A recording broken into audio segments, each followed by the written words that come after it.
가기사는 증시 각도기. 안녕하세요. 증시나 집안지원입니다. 네, 안녕하세요. 각도기 각산열입니다.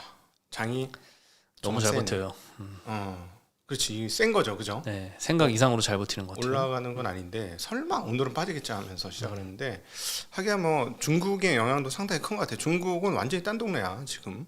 미쳤어. 그렇죠. 살짝 어제 살짝 쉬더니 오늘 또 지금 지수가요. 항생이 지금 3.5% 오르고 있어요. 테크는 다시 5% 근처까지 올랐어. 너무 급한데?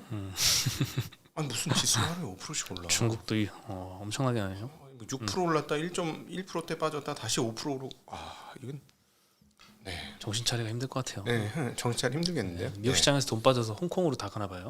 그게 굉장히 크죠. 나는 비트코인 하락도 거기에 연결돼 있다고 생각해. 비트코인 빼서 홍콩 간다고요? 비트코인이 오른 이유 중에 공동부유가 얼마만큼의 역할을 했을까? 저는 이건 역할을 안 했을 리가 없다고 보는 게 싱가포르의 집값을 보면 알 수 있잖아요. 공동부유 터지고 싱가포르의 집값이 어떻게 됐느냐? 미쳤거든요. 한 3배 정도 얘기하더라고요. 거기 있는 사람들이. 2배가 뭐예요? 3배 정도예요. 근데 그것도 오르는 과정에서 그런 얘기를 2배 넘었다고 얘기를 했었으니까. 그러면 결국 이제 공동부유가 일종의 그 회귀된 거잖아요. 지난번에 그 마윈과의 어떤 간담회 등을 통해서. 그럼 어떻게 될까? 네. 그래요? 비트코인도 공동부유의 결과다. 올라간 게? 네. 돈을 빼야 되니까. 그 중국에 있는 사람이 어떻게 하면 미국으로 돈을 뺄까 절치부심하고 있었을 거예요. 도망가야 되겠다.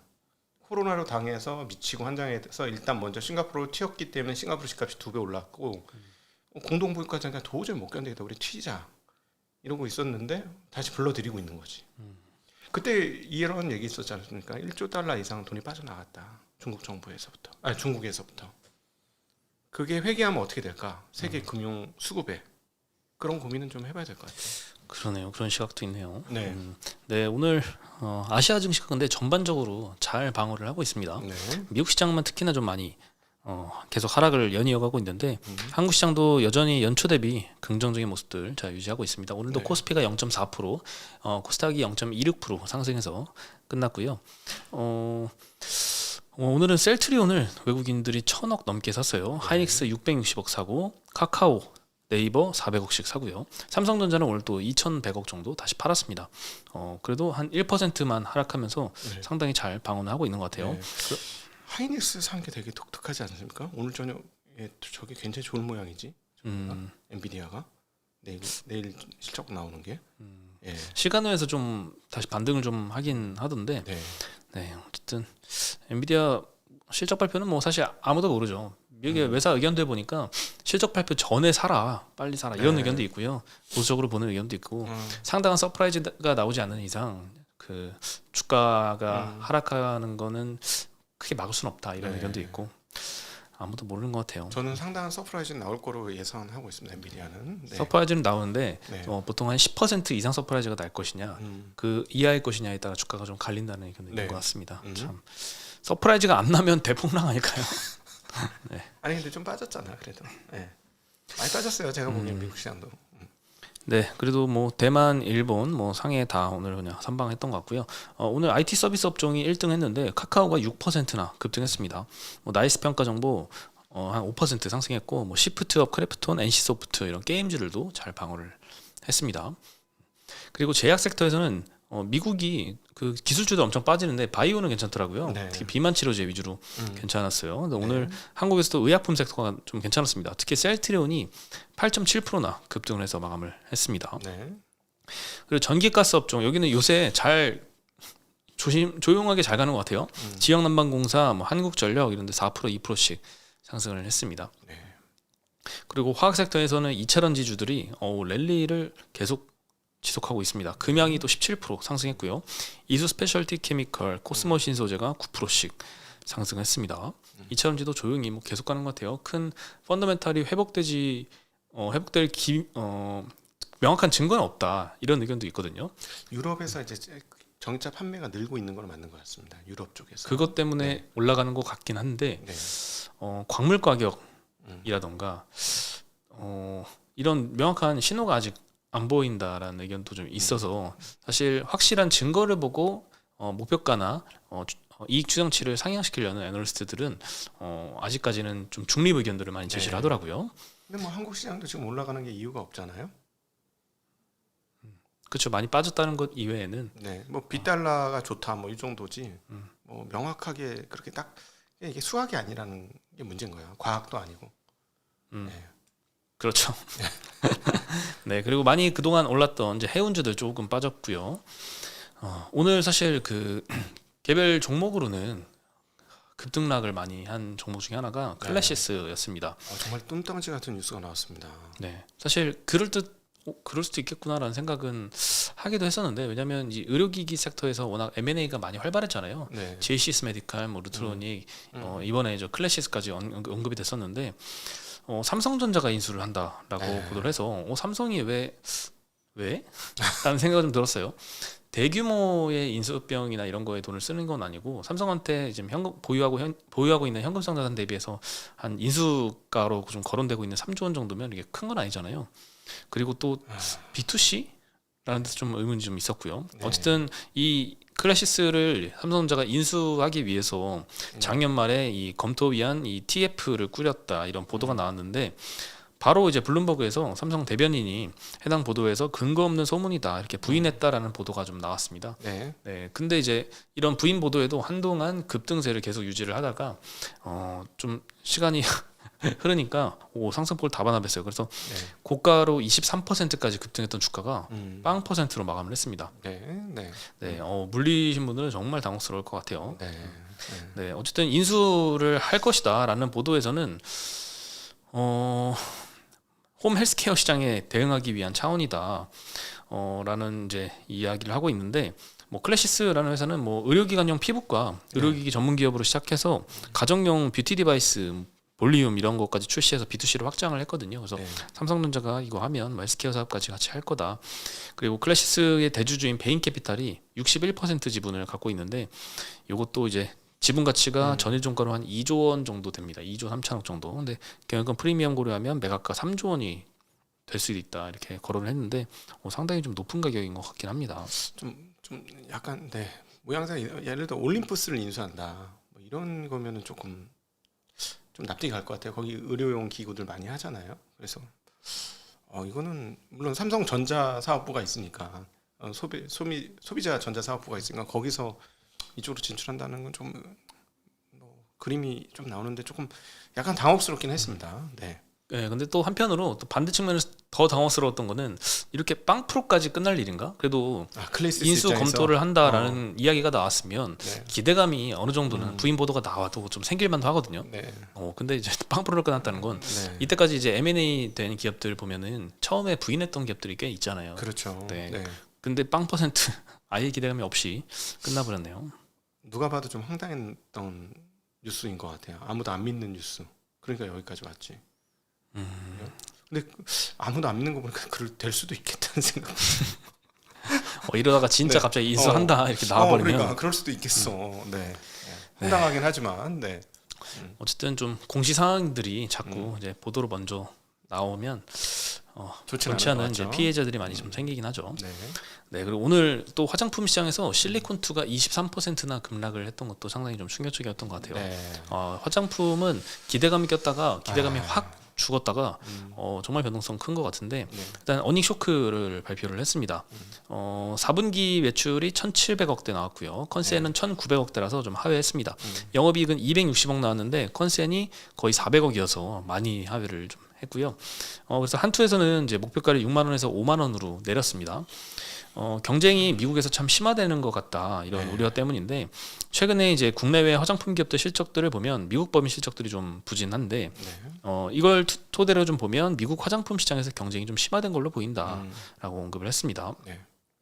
그래서 여기에 대해서 뭐 일시적인 공급 과잉이라는 의견도 있는데 일단 작년 하반기에 미국에서 유통사와 브랜드사가 대규모 프로모션을 많이 했다고 합니다. 네. 그래서 과도하게 좀 K 화장품이 좀 많이 팔렸다. 그래서 소비자들이 많이 쟁여놨을 테니 이 쟁여놓은 제품이 좀 소진돼야지 새로운 제품을 살 텐데 그 시기 예측이 좀 어렵다라는 코멘트를 좀 남겨서 25년도, 26년도 미국 시장 매출 추정치를 17%씩 하향을 시켰습니다. 그래서 목표가를 좀 내렸습니다.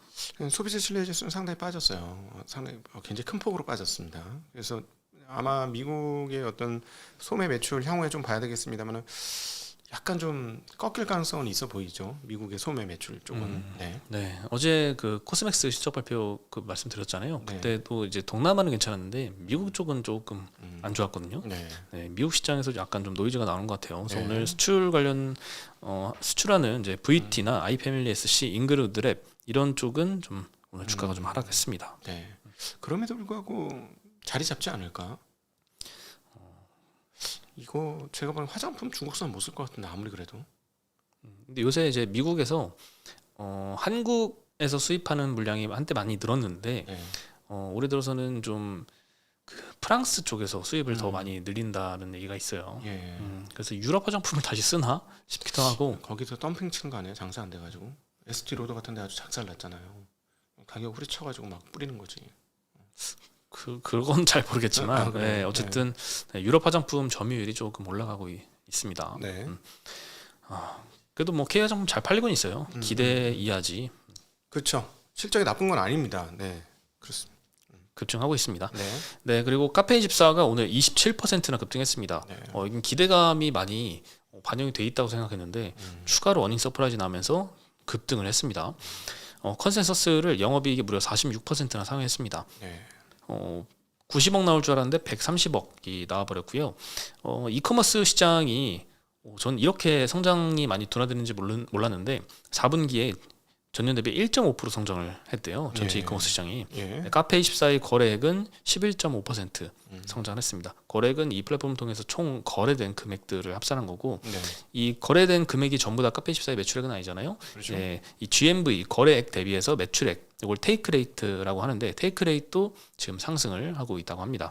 네, 테이크 레이트를 상승하려면 이제 뭐 카페24 셀러들이 여러 가지 이제 카페24가 제공하는 부가 서비스들을 많이 이용을 하면 되는데 결국 그래서 테이크 레이트는 한 2%대 정도로 추정이 되고 쇼피파이는 한 3%. 물론 이제 쿠팡 이런 데 직매입하는 데에는 훨씬 높습니다. 7에서 막 15%까지 된다고 하고. 그래서 부가 서비스를 여러 가지 좀 보완을 많이 하는데 이쪽에 AI가 좀 많이 결합이 되는 것 같아요. 그래서 네. 셀러들의 편의성을 많이 좀 AI로 올려주고 그에 대한 대가를 수취하면 GMV가 워낙 크기 때문에 테이크 레이트이 좀만 올라가도 확실히 좀 실적 성장은 좀 보이지 않을까 네. 싶습니다. 물론 그걸 반영해서 멀티플도 굉장히 높더라고요. 높습니다. 많이 신고가 중에 신고가예요. 지금 뭐 역사적 신고가 엄청나게 많이 올랐습니다. 네. 네, 그래서 어쨌든 신한투자증권에서 영업이익 추정치를 25년도에 30% 올렸고요, 26년도에 한 16% 추가로 상향을 시켰습니다. 요즘 뭐 한번 오르기 시작하면 또 1조대 가는 거는 되게 쉬운 것 같아요. 옛날에는 1조대 가는 게 굉장히 어려운 일이었거든. 전기전자들 1조대 가면 이제 게임 끝났다 뭐 이런 일이 참 많았었는데 아주 쉽게 올라갑니다. 글로벌 시장으로 잘 뚫는 회사들은 예. 사실상 멀티플이 확 올라가는 경향이 좀 있잖아요. 네네. 아무래도 시장이 훨씬 크니까 국내에 머무는 것보다는. 음. 네, 그래서 앞으로도 좀 기회가 있는 기업들은 다 수출주에서 찾아야 되지 않을까 이런 생각도 좀 듭니다. 네. 물론 이제 화장품처럼 이렇게 변동성 크고 좀 물릴 수도 있지만 그래도 큰 기회는 수출주에서 나오지 않을까 올해도 작년에 이어서 네. 그런 생각은 좀 드네요. 그리고 셀트리온은 어닝쇼크 발표했는데 예. 급등을 했습니다. 영업이익은 2,400억 예상했는데 1,960억 정도 이렇게 나왔고요. 3공장이 생산을 개시하면서 초기 운영비가 많이 증가했고 또 공장 감사로 인한 일회성 비용도 좀 반영이 된 결과인 것 같습니다. 근데 이제 셀트리온의 램시마 이게 매출 비중 한 35% 차지하는 네. 의약품인데 국내에서 첫 연매출 1조 원 의약품에 등극을 했다고 하네요. 네, 랩시마가 24년도 글로벌 매출이 1조 2,700억 가까이 나왔습니다. 그래서 국내 기업이 개발한 의약품 중에서는 최초로 1조 원을 달성을 했습니다. 상당히 좀 의미가 있는 것 같아요. 네, 그리고 오늘 우크라이나 재건에 750조 원 이상이 필요하다 이런 추산들이 좀 나오고 있습니다. 유엔이랑 세계은행, 뭐 우크라이나 정부 이게 다 같이 재건 피해 및 수요 조사를 공동 발표했는데요. 여기서 추산한 금액이 향후 10년간 5,200억 달러 하나로 한 750조 원 정도가 필요할 것이다라고 추산을 했고 1년 전 추산 비용보다 7.7% 정도가 더 추가가 됐습니다. 네. 네, 작년 우크라이나의 GDP의 2.8배 규모라서 이 돈을 어떻게 구할지도 좀 의문이네요. 그리고 대부분 소요 금액들은 이제 주택 부분에 한 120조 제일 많이 쓰이고요. 아무래도 많이 파괴가 됐으니까 이제 살 곳을 다시 지어야겠죠. 그리고 운송 쪽 110조 원, 에너지 채굴 97조 원, 상업, 뭐 산업, 농업 이쪽도 좀 많이 재건 비용이 좀 소요가 될 걸로 보입니다. 네. 그래서 오늘 재건 테마주들도 좀 상승해서 끝났어요. 얼마나 비참해. 그나마 저기는 땅이 넓어서 농산물은 많이 나오긴 하잖아. 네, 그나마.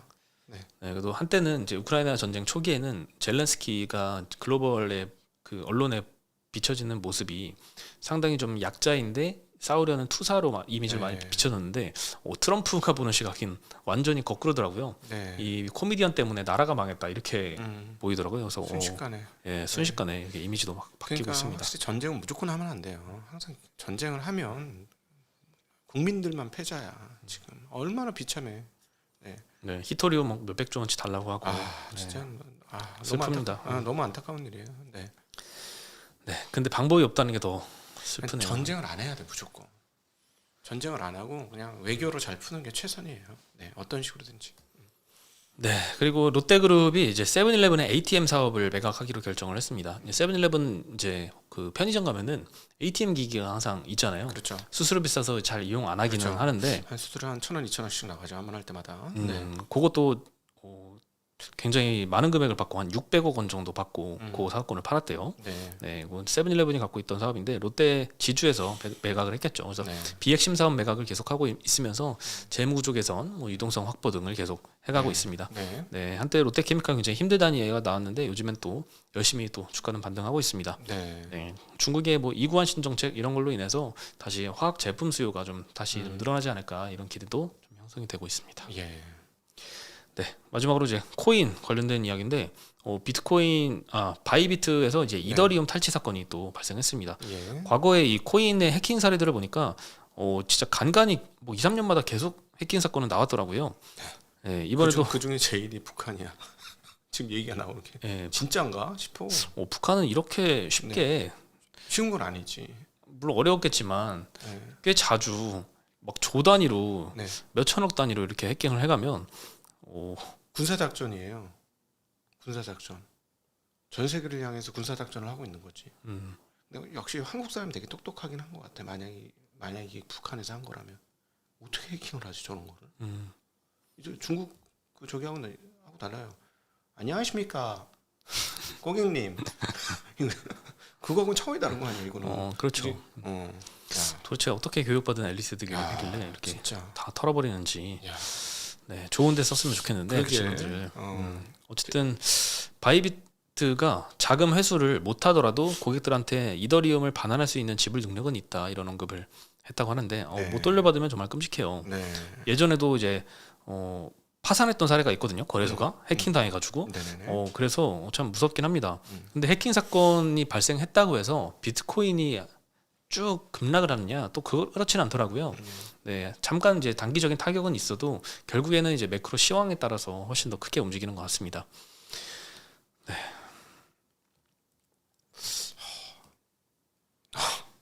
대단해. 네. 컴퓨터는 어디서 구했지? 그 정도는 그 핵도 만드는데 아. 그 정도는 좀. 컴퓨터 어디서? 네. 예, 오늘 소식은 여기까지입니다. 네. 네. 시장은 큰 변동 없이 이렇게 가고 있는데 개별 종목별로는 뭐 급등 급락들이 막 속속 나오고 있어서 확실히 좀 종목 장세가 잘 펼쳐지는 것 같고 대응을 잘 해야 되지 않을까 싶습니다. 여기 이제 상법 개정까지 나오면 진짜 진짜 대박 터지겠습니다. 전 요즘 좀 이상해요. 막 얘기한 대로 막 시장이 흘러가니까 뭔가 좀 세상이 잘못된 것 같아. 작년은 한 번도 안 맞은 것 같거든. 근데 우리는 이렇게 될 수 있습니다 했는데 막 그렇게 되니까 너무 당황스러워. 그리고 국민의힘 상법 관련해서 말씀해 주실 분 찾고 있습니다. 네, 뭐 찬성해도만 되는 상관없습니다. 모시고 얘기하고 싶으니까요. 꼭 연락 부탁드리겠습니다. 이메일 주소 올려놓도록 하겠습니다. 네, 뭐 민주당 쪽도 이야기 듣고 국힘 쪽도 이야기를 양쪽의 듣고 얘기를 모두 듣고 싶습니다. 균형 잡힌 시각을 네. 보여드리기 위해서 열심히 네. 하고 있는데 아직까지는 섭외가 안 됐나 보죠? 네, 아직은 아닙니다. 연락 주십시오. 네. 오늘 소식은 여기까지입니다. 내일 다시 인사드리겠습니다. 네, 안녕.